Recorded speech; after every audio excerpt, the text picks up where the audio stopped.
Pop's Grocery era el tipo de lugar que vendía cebo por la mañana y cerveza por la noche, un poco de todo pero mucho de nada, todo a un precio superior al que podían permitirse las grandes cadenas de supermercados.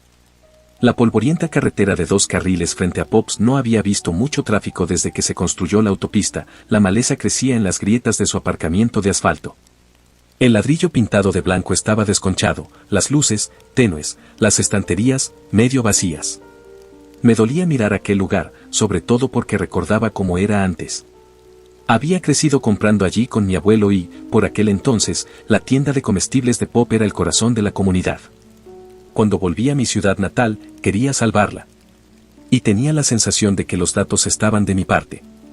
Los suburbios de lujo y los almacenes de transporte brotaban como setas alrededor de Pop's, la base impositiva y la población del condado crecían, para variar.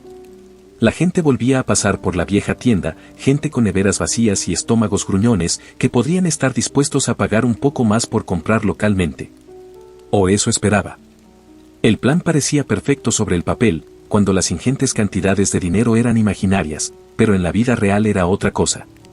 Tenía el corazón en un puño cuando entré en el despacho del director para iniciar las negociaciones, notaba que los empleados me miraban, sabiendo que todo estaba a punto de quedar en mis manos. Si metía la pata, no sería el único en la quiebra.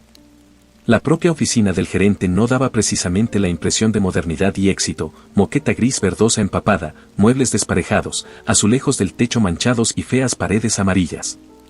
Hice ademán de cerrar la puerta, pero Steve Couch, la 4ª generación de propietarios del local, negó con la cabeza. Déjalo abierto. Metió la mano en su escritorio y me ofreció un cigarro antiguo. Me di cuenta de que, para Steve, las negociaciones ya habían terminado, Pop's Grocery era mía y se alegraba de que se fuera. Sinceramente, me sorprendió, las cifras que me había mostrado sobre los beneficios de la tienda eran malas, pero no tanto. Pop's había pertenecido a la familia Kelch durante más de 70 años, y yo esperaba que Steve se resistiera más.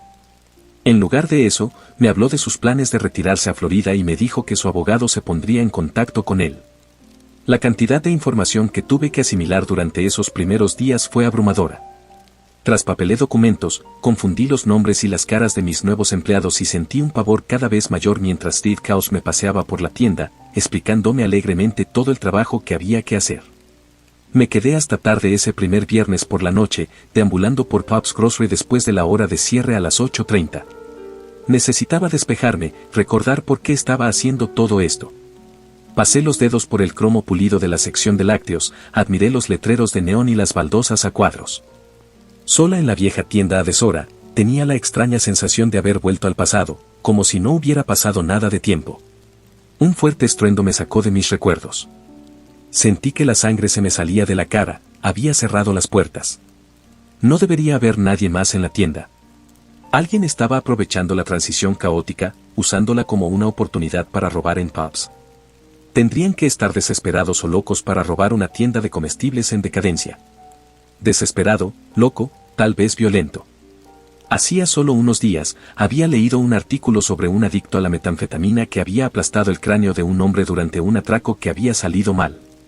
No creía que mi pequeña ciudad natal tuviera un gran problema con las drogas, pero, de nuevo, llevaba mucho tiempo fuera.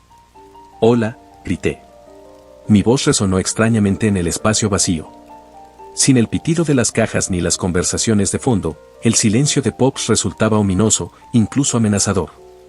Me encontré mirando nerviosamente por encima del hombro mientras corría hacia el origen del ruido, en algún lugar al fondo de la sección de cereales. 2 minutos después me detuve, jadeante. El final del pasillo no estaba más cerca. De hecho, era como si no me hubiera movido. Respiré hondo, intentando controlarme. No era posible. La física no funcionaba así. Sin embargo, cuando corría a toda velocidad hacia el luminoso letrero de neón sobre la sección deli, en realidad parecía alejarse. Las luces parpadearon de repente, parecía una advertencia. ¿No había dicho Steve Couch que había que actualizar el cableado de Pop's? ¿Que a veces se iba la luz? Presa del pánico, retrocedí en la dirección por la que había venido. Pero ya no podía ver la fachada de la tienda. Se había perdido en una brumosa oscuridad. Sentía que empezaba a hiperventilar. Para controlar mi respiración, intenté centrar mi atención en los productos que me rodeaban. Al principio, Parecían los típicos productos de panadería de cualquier supermercado, pero solo al principio. Bread. Leí el pan envuelto en plástico que tenía delante. Casi me eché a reír. Era un error de imprenta, tenía que ser. El contenido era negro verdoso y grumoso. Lo estaba cogiendo cuando se cayó de la estantería y aterrizó en el suelo de baldosas beige frente a mí. Se agitó salvajemente, como si el contenido intentara salir royendo. Retrocedí con un escalofrío. Los productos eran casi idénticos a los que conocía, pero había algo raro en todos ellos, podía sentirlo, y eso no era todo. Era yo o algo se movía en el pasillo de al lado. Esta vez no grité ningún saludo. No sabía lo que estaba pasando, pero estaba seguro de una cosa, alguien o algo en la tienda de Pops deseaba hacerme daño. Crack. Un horrible gemido metálico retumbó por toda la tienda, tan fuerte que parecía que las propias paredes se estaban reorganizando. Levanté la vista hacia el letrero de Neon Deli, parecía tan lejano como una estrella distante, pero al menos me daba algo hacia lo que moverme, tan rápida y silenciosamente como podía. Pasaron 10 minutos, luego 20. Lo único que podía hacer era seguir andando. El gemido metálico estaba más cerca y era más fuerte. Corrí a toda velocidad, sin preocuparme de la vertiginosa forma en que el pasillo se extendía bajo mis pies. Justo cuando creía que ya no podía correr más, las luces fluorescentes del techo empezaron a apagarse una a una. La oscuridad se cerró sobre mí como una ola. El instinto se había apoderado de mí, la parte animal de mi cerebro empujaba mis doloridas piernas más allá de lo que normalmente hubieran sido capaces. Casi resbaló con la caja de cereales de gran tamaño que había en el suelo delante de mí. Me quedé mirándola estúpidamente, recordando de repente por qué había ido por el pasillo en primer lugar. Al mirar por encima del hombro, las luces volvieron a encenderse y oí pasos. ¿Puedo traerte eso, cariño? Se me subió un grito a la garganta al oír la voz ronca de la mujer, pero solo era Irene, la empleada más antigua de la tienda de comestibles de Pop. El Pop original la había contratado cuando era adolescente y, según los cotilleos locales, también había criado a 3 de sus hijos ilegítimos. Sus nombres, Debbie, Snatter y Oscar, se basaban supuestamente en las cajas de productos sobre las que habían sido concebidos. Supongo que los niños tuvieron suerte de que ninguno de ellos acabara con Kit Kat o... ¿Qué haces aquí?, exigí, con toda la autoridad de un fideo flácido. Bueno, ¿alguien cerró la puerta principal mientras estaba fumando? Irene sonrió. Así que tuve que dar la vuelta por detrás. Miré el reloj. Llevaba horas corriendo por aquel horrible pasillo. ¿Cómo era posible que solo hubieran pasado 5 minutos? Los atentos ojos verdes de Irene se fijaron en el sudor de mi frente y en mi rostro pálido y asustado. Eligió cuidadosamente sus siguientes palabras. No es buena idea estar solo en una gran tienda como esta. Nunca se sabe lo que puede pasar. ¿Estás bien? Asentí con la cabeza, pero prácticamente me aferré a los cordones del delantal de Irene mientras ella terminaba de cerrar y se dirigía al brumoso aparcamiento para fumar un último cigarrillo. Me acuerdo de ti, ¿sabes? Dijo de repente cuando llegamos a nuestros coches. Solías venir aquí con tu abuelo. Compraba cebo, refrescos light y un bocadillo de queso y huevo todos los sábados por la mañana, como un reloj. ¿Te empujaba en su carrito de la compra? Exhaló una nube de humo y miró hacia atrás, hacia la oscura mole de Pop's Grocery. ¿De verdad crees que puedes darle la vuelta a este sitio? Eso espero, respondí con sinceridad. A mí también. Tengo nietos que alimentar, y Dios sabe que mis hijas holgazanas no van a conseguir trabajo. Irene saltó al asiento del conductor con la agilidad de alguien con la mitad de su edad. Tragué saliva con nerviosismo y me agaché junto a la ventanilla del conductor. Mira, empecé. Ninguno de los libros que había leído sobre gestión tenía un capítulo sobre cómo dar las gracias a un empleado que te acababa de salvar la vida. Probablemente tampoco sea buena idea quedarse mucho tiempo en el aparcamiento. Me dijo Irene, aceleró el motor y me guiñó un ojo. Con una sonrisa, me puse al volante de mi propio coche y seguí sus luces traseras en la oscuridad. Al día siguiente empecé a remodelar Pop's Grocery. Tal vez fuera una tontería esperar que lo que atormentaba la tienda que había comprado pudiera exorcizarse con unas cuantas capas de pintura fresca, pero por algún sitio tenía que empezar. Además, en el fondo de mi mente, aún albergaba la secreta esperanza de que pudiera haber una explicación lógica para lo que había experimentado. Mi mujer teorizaba que lo que me había ocurrido era una alucinación causada por el estrés, y sin duda había suficiente estrés para todos. Steve Kelch había afirmado que nada en Pub's Grocery se había actualizado desde que Reagan era presidente, y no había exagerado. Lo primero que quería sustituir eran los antiguos fluorescentes, que, como ya había experimentado, parpadeaban y se apagaban inesperadamente. El sistema de megafonía le seguía de cerca. Ya había hecho que 2 electricistas le echaran un vistazo, pero ninguno podía explicar los inquietantes gemidos metálicos que a veces emanaban de los altavoces, ni la forma en que parecían captar otras frecuencias, como la del hombre que gritaba. Russell Hughes, 315-45-17. Retumbaba la voz frenética, entrecortada por la estática. Aquí Russell Hughes, 315-45-17. Si alguien puede oír esto, que envíe ayuda. Russell Hughes. Tarde o temprano, la súplica del hombre desaparecía, engullida por la música de las tiendas. Al principio, pensé que se trataba de una extraña broma del personal. La tercera vez que ocurrió, convoqué una reunión en la sala de descanso y dije a los 7 empleados de guardia que teníamos que hablar de los ruidos procedentes del sistema de megafonía. Cuando lo hice, todas las caras palidecieron. Erica Hawkins, una adolescente pelirroja y delgada que solo llevaba 2 meses en Pub's Grocery, levantó inmediatamente la mano para hablar. Erika contó que una mañana estaba abriendo la tienda cuando oyó una voz femenina que tarareaba suavemente desde el altavoz situado encima de ella. Erika reconoció la melodía, era una canción que su madre, Tanya, le había tarareado cuando era un bebé. Y Tanya Hawkins llevaba muerta años. Nerviosa, Erika se había apresurado a ir al otro lado de la tienda, pero el zumbido siguió. Pasó de un altavoz a otro, cada vez más fuerte y agresivo, hasta que Erika se acurrucó junto a la nevera con las manos tapándose los oídos, sollozando. Cuando sus compañeros la sacudieron y le preguntaron qué le pasaba, ninguno de ellos pudo oír nada. Segundos después, el zumbido terminó tan misteriosamente como había empezado. Erika se había tomado su descanso de 15 minutos, se había tomado un frappuccino helado y había vuelto al trabajo como si nada hubiera pasado. Cuando Erika terminó su relato, la sala de descanso estaba tan silenciosa que podía oír los latidos de mi propio corazón retumbando en mis oídos. Miré nerviosa de una cara a otra. ¿Alguien más ha experimentado algo inusual mientras trabajaba aquí? Pregunté.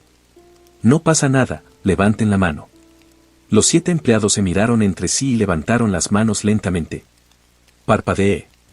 Bueno, solo quiero que sepan que voy a investigarlo. No hubo respuesta. Irene tosió. ¿Hemos terminado aquí? ¿Me vendría bien un cigarro? Terminé la reunión y me apresuré a volver al despacho del director. Al igual que la sala de descanso, era un insulto a los diseñadores de interiores de todo el mundo, moqueta gris verdosa, horribles paredes amarillas y 3 generaciones de muebles de falsa madera desconchados. Intenté llamar al anterior propietario, pero Steve Kelch no estaba disponible para hacer comentarios. Al parecer, había seguido adelante con su plan de venderlo todo y mudarse a Florida, sin dejar ninguna dirección de reenvío. El buzón de voz de Steve Kelch tampoco estaba configurado. Mientras escuchaba el tono de llamada, tamborileé irritado contra el escritorio y noté algo extraño. El escritorio del director sonaba casi hueco. Pasé el pulgar por el borde hasta que sentí un clic. Un pestillo se soltó y la parte superior del escritorio se levantó, dejando al descubierto una pila de papeles amarillentos. La mayoría eran documentos comerciales, pero al final de la pila encontré una lista manuscrita que se remontaba a los años 60, cuando Pub's Grocery abrió sus puertas por primera vez. Era una lista de nombres y fechas. Estaba Frank Kelch, el primer propietario de Pub's, que había muerto de un ataque al corazón mientras abría la tienda. Estaba Russell Hughes, la misteriosa voz del sistema de megafonía. Entonces vi un tercer nombre que me heló la sangre, Edgar Lee. Mi abuelo. Me habían dicho que había desaparecido durante un viaje de pesca en 2005. Así que, ¿qué hacía su nombre en una extraña lista escondida en la oficina del gerente de Pub's Grocery? Tampoco era el único que había tenido mala suerte. Una rápida búsqueda en internet reveló que todos y cada uno de los 11 individuos de la lista estaban desaparecidos o muertos. Un escalofrío me recorrió. ¿Qué tipo de lista es esta? De repente, oí un crujido en lo alto. Las baldosas del techo se habían combado y doblado, como si algo pesado se arrastrara por encima de mí. Levanté la vista y me di cuenta de que la puerta del despacho del director se había cerrado, aunque no recordaba haberla cerrado yo. Sentí escalofríos al recordar la advertencia de Irene. No es buena idea estar solo en una gran tienda como esta. Nunca se sabe lo que puede pasar. Algo que podría haber sido baba goteó sobre mi hombro desde el hueco negro entre las baldosas caídas. Agarré la extraña lista, salté de la silla y salí disparado hacia la puerta. La cosa del techo me persiguió mientras llovía polvo. Salí de mi despacho y entré a mi oficina. Otra vez. La fea pintura amarilla y los muebles de madera falsa eran idénticos a los de la habitación que acababa de dejar, solo que esta vez había 4 puertas en lugar de una. No pude evitar preguntarme a dónde conducían, y que me esperaría al otro lado. Un repentino portazo me arrancó la mano del pomo y la madera que había detrás se hizo astillas. Algo intentaba derribar la puerta. Entré en la habitación de la izquierda, y no me sorprendió que fuera otra versión de mi despacho, otra vez. No importaba cuántas puertas abriera, el resultado era siempre el mismo. 12 habitaciones más tarde, los ruidos detrás de mí se habían acallado. Apreté el oído contra la fría madera de la puerta. Tal vez lo que me perseguía se había rendido, o simplemente se acercaba sigilosamente desde otra dirección. Podía verlo tan claramente como uno de los terrores nocturnos de mi infancia. La puerta de enfrente se abría con un chirrido teatral, revelando solo negrura. Una cosa sonriente y de ojos rojos saldría de aquellas sombras. Se tomaba su tiempo, disfrutando de ello, sabiendo que yo no tenía a dónde huir. Me destrozaría y me devoraría allí mismo, sobre la alfombra verde guisante, y eso sería lo último que se sabría del forastero que intentó salvar la tienda de comestibles de Pop. La habitación daba vueltas. Me apoyé en la pared, tratando de controlarme, y sentí algo extraño. Alguien había tendido un sedal a lo largo de ella. El cable llevaba a la puerta de la izquierda y continuaba por el otro lado. Lo seguí a la izquierda, luego a la derecha y otra vez a la derecha. Al hacerlo, me di cuenta de que en varias puertas se habían tallado grandes y siniestras X. Y, lo que era aún más inquietante, algunas habían sido atrancadas con muebles. Seguí el hilo de pescar, se me ocurrió que podía ser una trampa, pero ¿qué otra opción tenía? ¿Seguir vagando por aquellas horribles oficinas hasta morir deshidratado o hasta que la cosa del techo acabara atrapándome? Finalmente, entré tambaleándome en una habitación cuyas paredes estaban salpicadas de sangre. El sedal se arrastraba suelto por el suelo, como si quien lo hubiera colocado hubiera resultado herido, tal vez mortalmente. Su rastro sangriento atravesó la puerta del medio. El cadáver de la habitación contigua era tan reciente que el hombre podría haber sido asesinado hacía solo unos segundos, pero su atuendo era de otra época. Llevaba unos vaqueros de campana, una camisa de rayas con el cuello abierto y el pelo desgreñado y manchado de sangre.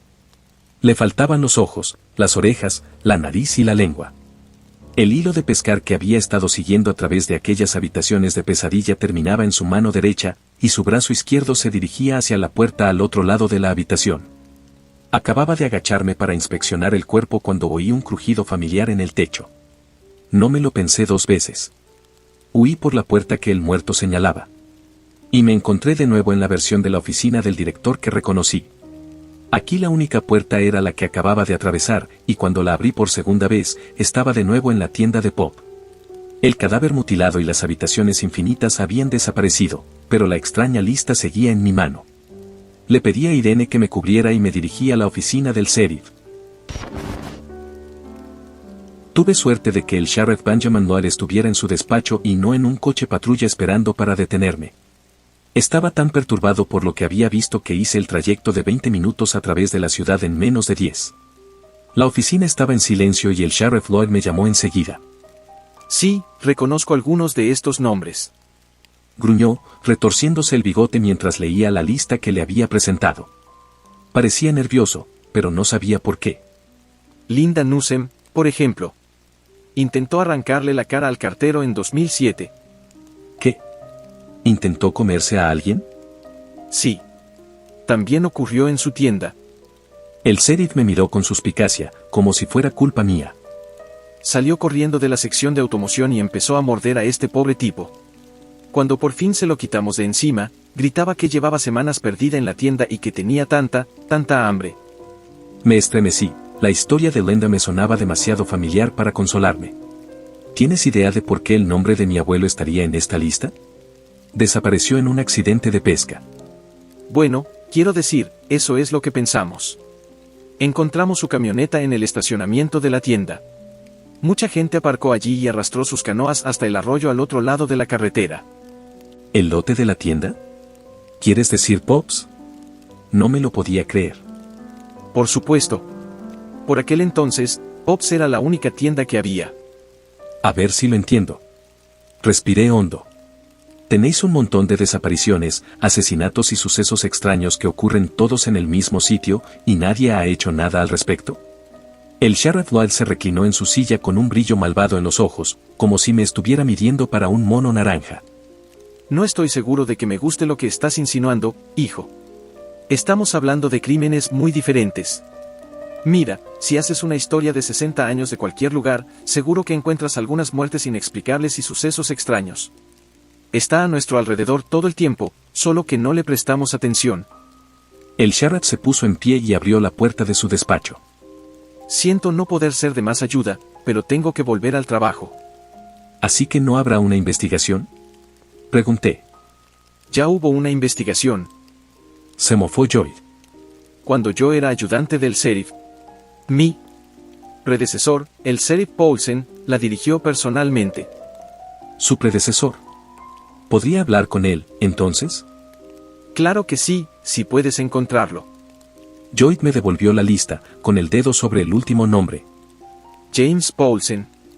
Los clientes me miraron con extrañeza cuando llegué derrapando a la plaza de aparcamiento reservada para el gerente de Pop's Grocery, salté del coche como un borracho y corrí directamente hacia Irene. La encontré junto a una de las nuevas cajas automáticas que había instalado. La máquina se había tragado el dinero de un cliente y emitía un zumbido infernal hasta que Irene la golpeó con pericia.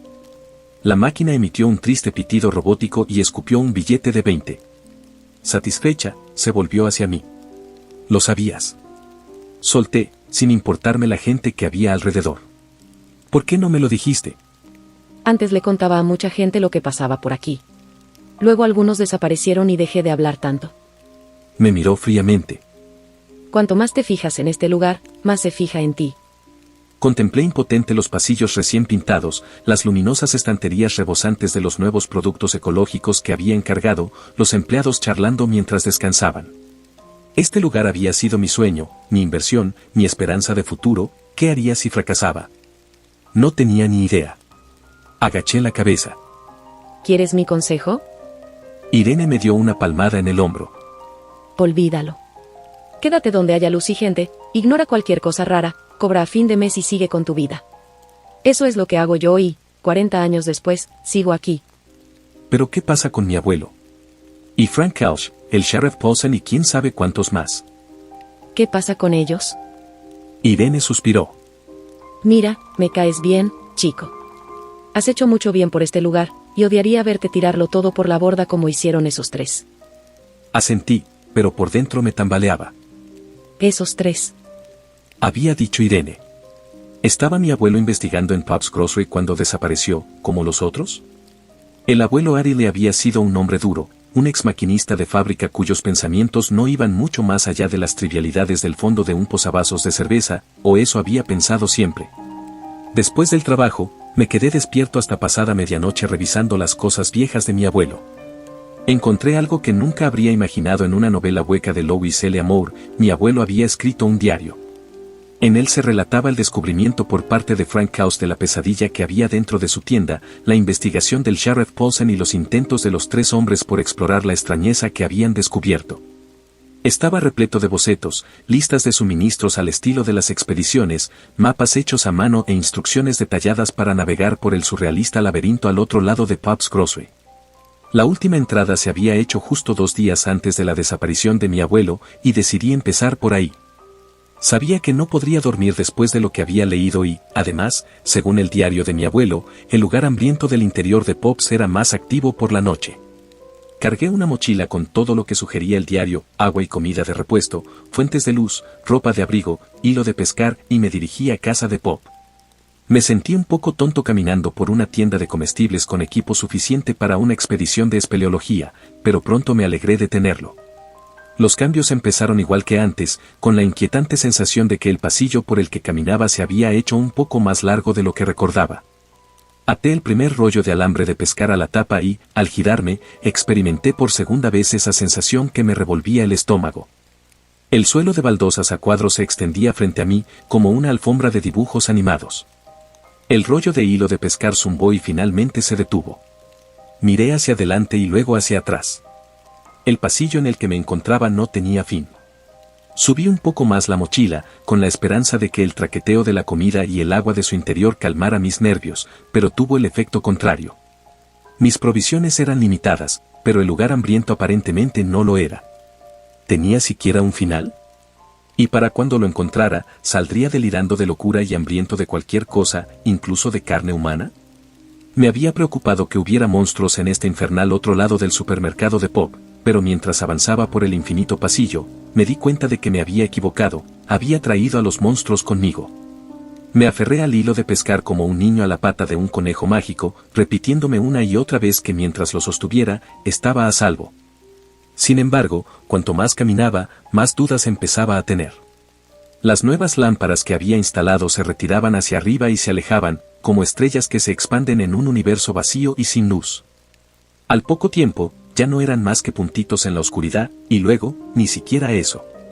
Encendí el faro y me di cuenta de que podía ver mi respiración. Eché un vistazo a los productos de las estanterías de al lado. Al principio, parecían haber sido alterados de la misma manera que antes, las etiquetas mal escritas, los productos en su interior gris carbón y extraños. Ahora, sin embargo, eran difíciles de mirar, torcidos, podridos y equivocados. Cualquiera que fuera el cambio que les afectaba, era más fuerte en la oscuridad. Me tendieron la mano al pasar, como atraídas por el calor de mi sangre. Las manchas negras que las cubrían podrían haber sido moho, o tal vez grupos de ojos. Me obligué a mirar el suelo de baldosas y a seguir caminando. Y caminando. Y caminando. El primer rollo de 3000 metros de hilo de pescar se agotó. También el segundo. Mientras fijaba el tercero a la tapa de un pasillo, las cosas de la estantería de encima empezaron a moverse. Ya no se limitaban a retorcerse y aplastarse, intentaban atacarme. Formas negras y retorcidas envueltas en plástico y cartón se lanzaron desde las estanterías para salpicar el suelo de baldosas a cuadros. Podía oír cómo se deslizaban en la oscuridad. Las salpicaduras se volvieron tan ruidosas como una fuerte lluvia, había miles de ellas. Perdí el control, empecé a correr. La mochila martilleaba contra mi espalda. El sudor me corría por la frente, pero el sonido se iba apagando. Fuera lo que fuese lo que había allí atrás, por ahora lo había dejado atrás. Delante de mí había algo nuevo, una pared de frigoríficos con puertas de cristal. Enfoqué el haz de mi linterna hacia la izquierda y luego hacia la derecha. No había fin en ninguna dirección, aparte de una puerta metálica que reconocí, conducía a la cámara frigorífica de Pop. Di un paso y sentí un tirón. Se había acabado otro rollo de hilo de pescar. Tenía la garganta seca. Me entraron unas ganas locas de gritar «hay alguien en casa», al abismo para romper el horrible silencio del lugar, pero sabía que hacer ruido aquí sería un suicidio. No podía ver lo que había al otro lado de las puertas nubladas y quemadas del frigorífico, y estaba bastante segura de que no quería hacerlo. Conteniendo la respiración, até mi penúltimo rollo de hilo de pescar al pomo de la puerta metálica y entré. No cabía ninguna duda, ahora estaba en otro mundo. Por lo que yo sabía, me había adentrado más que nadie en la extraña otra palabra que existía en el interior de Pop's Grocery.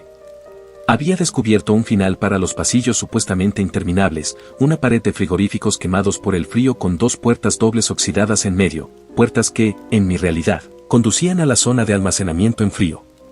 Al atravesarlas, algún instinto me gritó que estaba cometiendo un error, que era mi última oportunidad de dar marcha atrás, lo ignoré. Había llegado hasta aquí, ¿y quién podía decir si volvería a estar aquí alguna vez? Cuando no oí ninguna puerta cerrarse detrás de mí, supe que algo iba mal. Los empleados de Pop se quejaban constantemente de cómo las puertas se cerraban con fuerza, aplastando siempre el pie o el hombro de quien empujaba una paleta para pasar al otro lado, pero en el momento en que pasé, fue como si todo el lugar que había dejado atrás hubiera dejado de existir. Las puertas, los frigoríficos, los interminables pasillos, todo había desaparecido. El hilo de pescar se deshizo en mis manos.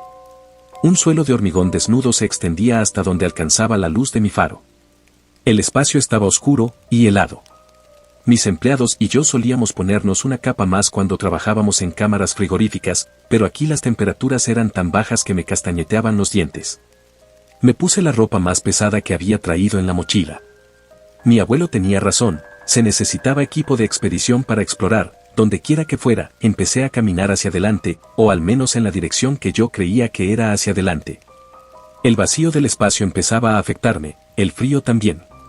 Necesitaba ver algún punto de referencia, alguna señal de que la oscuridad en la que estaba atrapado no era eterna. Casi me caigo por las escaleras. Eran del mismo feo color gris que el suelo de hormigón, casi como si las hubieran hecho a propósito para camuflarse. No podía imaginar quién o qué lo había hecho, pero era la primera vez. En la cámara frigorífica de Pops no había escaleras, y en el diario de mi abuelo tampoco se mencionaba ninguna. ¿Aquí acababa todo? Habían llegado Frank Couch, el Sheriff Paulson y mi abuelo a este punto y nunca habían regresado de lo que había más allá. Solo había una forma de averiguarlo. Me ajusté un poco más el gorro de punto sobre las orejas y empecé a bajar las escaleras. El aire se volvía más frío y brumoso a medida que avanzaba, lleno de pequeñas partículas flotantes, como polvo. Empezaba a preguntarme qué eran y si respirarlas podía ser peligroso cuando un dolor punzante estalló en mi espinilla. Caí hacia adelante y me estrellé contra la pared que indicaba el final de las escaleras. Se me heló la sangre cuando me di cuenta de con que había tropezado. Era otro alambre de pescar. Alguien había estado aquí antes. Me levanté y me quité las nubes de polvo gris negruzco de la ropa. A la derecha había una puerta extrañamente ordinaria en la que se leía gerente, probablemente conducía al laberinto de oficinas que también conocía. Temeroso de despertar a lo que hubiera al otro lado, miré a la izquierda, donde el cable de pescar conducía a un pasillo enmarañado de cables, tubos y tuberías oxidadas. Cada vez que el pasillo se bifurcaba en una nueva dirección, yo seguía el alambre de pescar. Sabía que era una tontería creer que quien había colocado el alambre conocía la salida, pero era la única esperanza que tenía. Cables eléctricos deshilachados colgaban como telarañas del bajo techo, las tuberías sobresalían en el estrecho pasadizo como lianas en una extraña jungla industrial.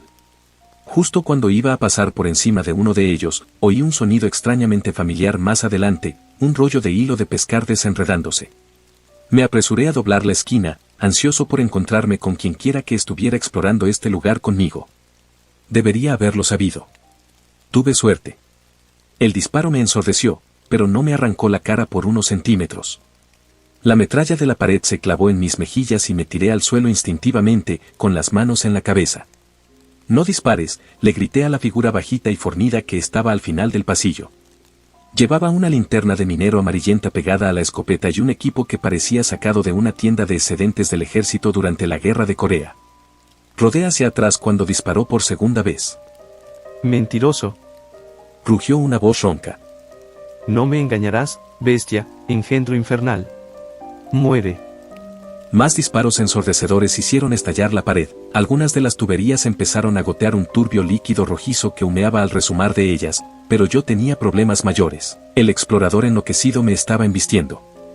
Lo único que podía hacer era correr, siguiendo el camino más enrevesado con la esperanza de que mi perseguidor no pudiera tener un tiro claro. A medida que me alejaba de la voz desquiciada y aullante que me perseguía, los pasillos se volvían más extraños. Las paredes y el suelo ya no eran totalmente de hormigón y alambre, algunas partes eran incómodamente esponjosas y cálidas al tacto. Las tuberías ramificadas adoptaron formas orgánicas que me recordaron incómodamente a las venas humanas. «Mentiroso. Ladrón de caras. ¿Qué hiciste con Eddie?» Eddie. Edgar Lee, mi abuelo. Otro disparo impactó en la pared frente a mí. Esta vez, un horrible gemido reverberó por el pasillo. No podía evitar la sensación de que esta parte de Pops estaba viva de alguna manera, y que la estábamos haciendo enfadar. Los cables raídos que colgaban del techo ahora parecían más bien cabellos, el suelo se volvió irregular y óseo. Tenía que actuar. Me agazapé tras una esquina afilada y me quité la mochila. Cuando mi perseguidor pasó a toda velocidad, se la lancé a la cara con toda la fuerza que pude. El hombre cayó, pero siguió agarrando la escopeta. Me enrosqué alrededor de ella, luchando por arrancársela de las manos mientras disparaba 2 veces más al techo del pasillo. Cuando se la quité de las manos, se había quedado sin munición, y más de aquella sustancia viscosa y roja goteaba del techo por encima de él. Miré la escopeta, ahora vacía. Paulsen, rezaba el nombre grabado en la culata. «No soy un monstruo», grité. «Soy el nieto de Edgar Lee». «Eso es imposible, eso es.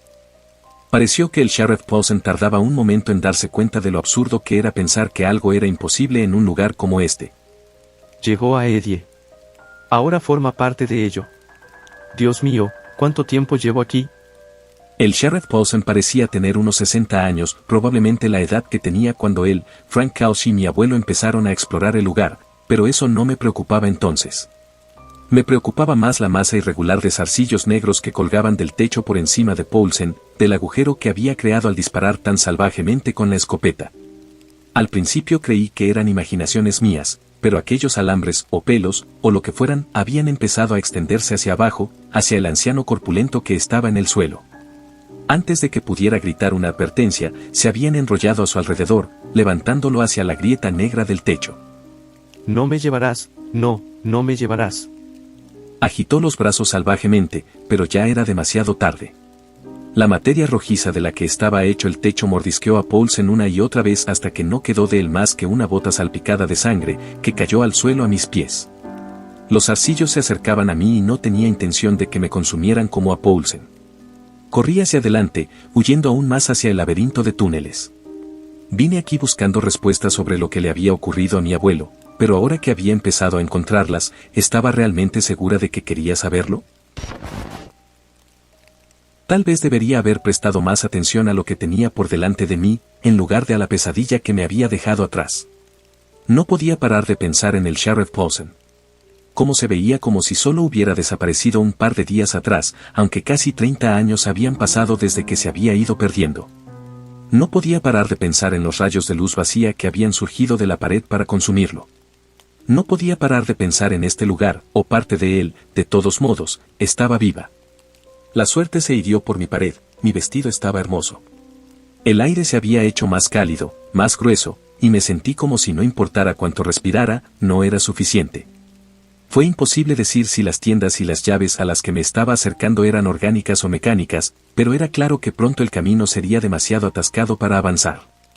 Miré a la izquierda y a la derecha, pero los otros pasos se veían aún más oscuros. Tomé otro respiro profundo porque me sentía demasiado oscuro. Era hora de considerar volver. Cuando volví, sin embargo, me di cuenta de que volver no era más una opción. Los gruesos tubos que alineaban las paredes se doblaban, creando una web colorada de sangre para bloquear mi camino. Tenía un cuchillo para atacarlos y mi paquete, que perdí en la lucha contra el Sheriff Paulson y su pistola. Dejé de moverme y me obligué a pensar. Cuando llegué a estas escaleras, un par de horas antes, todos mis pensamientos habían estado enfocados en encontrar alguna especie de estructura que llevará a otro lugar. Igualmente, el Sheriff Paulson se sentía claramente atrapado y amenazado por sus alrededores. Podría ser que el lugar estuviera evitando mi miedo, mi claustrofobia, si pudiera concentrar mis pensamientos en algo más. Una imagen se voló por mi cabeza, mi abuelo agarrando mi mano mientras caminábamos por las islas de Pops. Habíamos solo estado pescando en una mañana de verano humano y yo estaba hambriento. Y mi abuelo Ari me decía que podíamos separar un cartón de crema de Ice que quería, tanto tiempo como no le diera a mamá.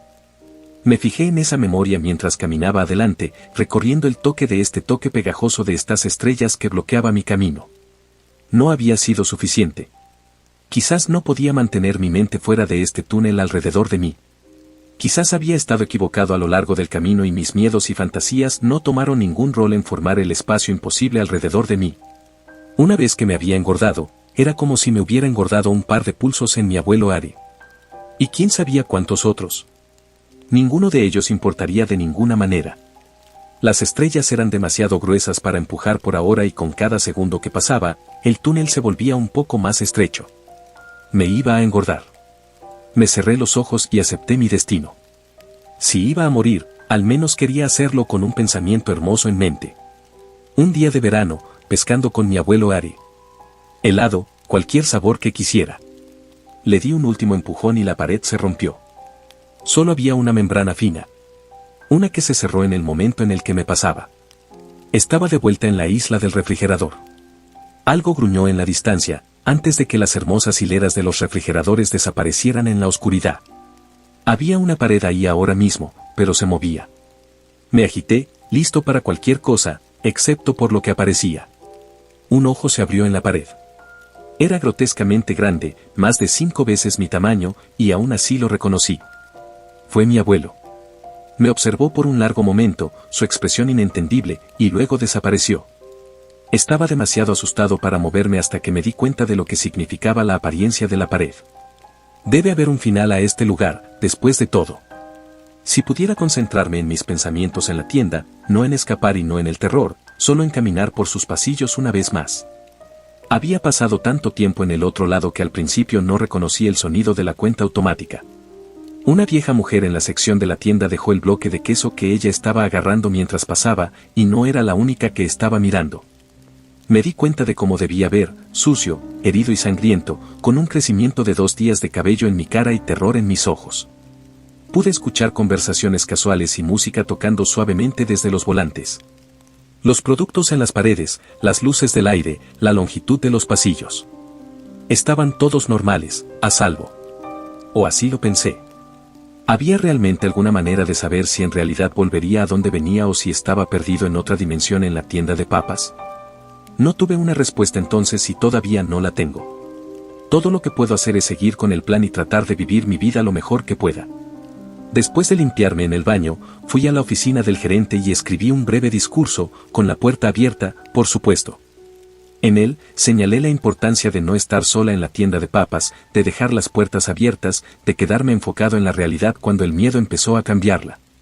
Todas las lecciones que había aprendido durante mis 3 exploraciones casi fatales. Los empleados más jóvenes se volvieron a mirar cuando anuncié las nuevas políticas de la tienda, pero Irene gritaba con aprobación.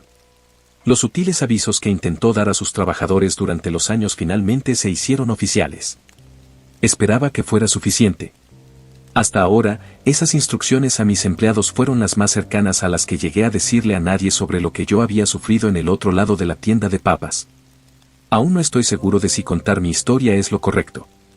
No puedo quitarme el sentimiento de que las fuerzas presentes en lugares como las papas son sentientes de alguna manera. Quizás quiera que la tienda sea sucesiva para aumentar sus posibilidades de atraer pescado. Quizás me dejara ir sabiendo que compartiría mi experiencia potencialmente luchando contra otros exploradores estúpidos. Esa es una oportunidad que tendré que tomar. Necesito que el mundo sepa que existen lugares hambrientos. Necesito que la gente sepa que hay mundos escondidos debajo de la superficie de este mundo. Mundos que viven en miedo y dolor. Y que, si no estás cuidadoso, puedes perderte en ellos para siempre.